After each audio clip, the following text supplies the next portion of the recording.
Political analyst Brian Sobel, specifically about what's next for the Republican Party. Brian, thank you for joining us. Let's start with this. We had Senator Lindsey Graham doing an about-face, now backing former President Trump after distancing himself after the riots. Senate Republican Bill Cassidy, he is distancing himself from Trump. Did all of this lay bare these two factions in the Republican Party? Absolutely, Andre. There are two factions in the Republican Party as we talk today, as there are two factions in the Democratic Party, progressives and moderate Democrats. On the Republican side, there are the more conservative Republicans and the moderate Republicans. So you have very similar things in both of these parties. Again, you know, we heard Lindsey Graham say one thing after the riot, different thing now. Is the Republican Party still the party of Trump, as he suggested yesterday on national TV?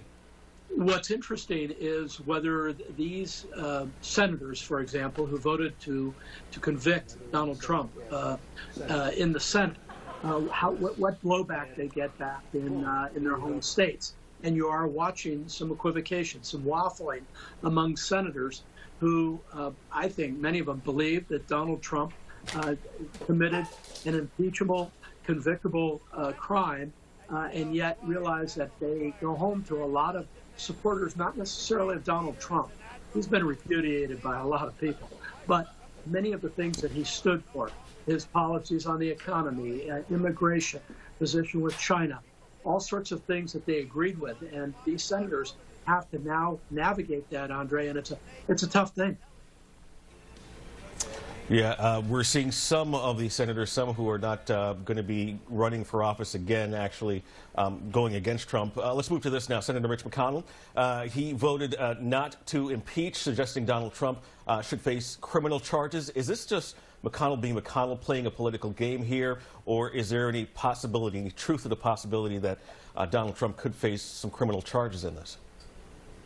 Well, I think the senator was, and former majority leader, now minority leader, I think he was trying to have it both ways. I think he was saying what Donald Trump did was wrong, but that it was unconstitutional to convict him in the Senate. So he's also equivocating and then suggesting, I think subtly, that whatever happens to Donald Trump, criminally or otherwise, may yet come. But this is a slippery slope for many of these Republicans, Andre, because, again, they are going home to constituents who liked the Trump policies in many cases, and yet abhor what Donald Trump was, especially in the last months of his presidency and on that fateful January 6th day. So there's no way to separate the two things, the policies, from what he is accused of doing, that the Senate, of course, did not convict him of. But is there any way for those Republicans who do not think that he was involved in the riot, is there any way to separate themselves from it while still remaining committed to his policies for the sake of the people that they represent in their communities?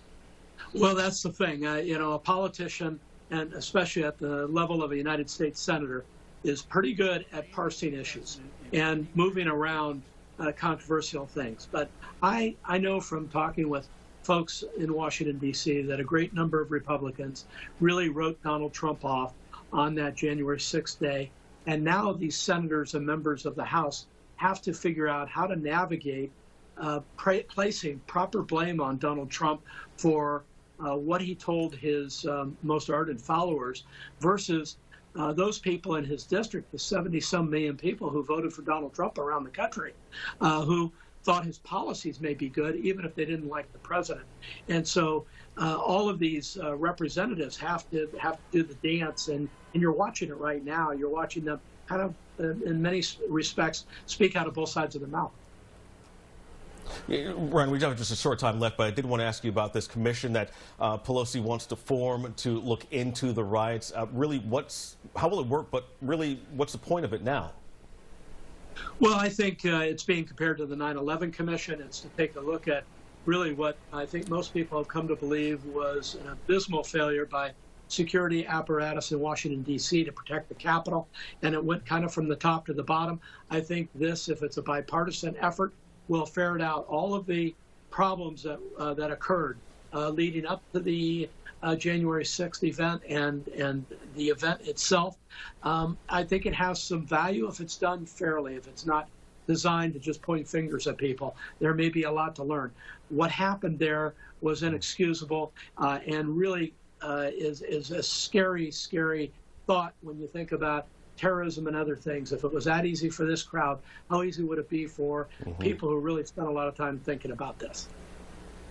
Yeah, we'll see what that commission comes up with to find out some more details about why Capitol Hill was not more prepared for something like this. Brian Yes. Sobel, political analyst, thank you so much for your insight today. You're very welcome, Andre.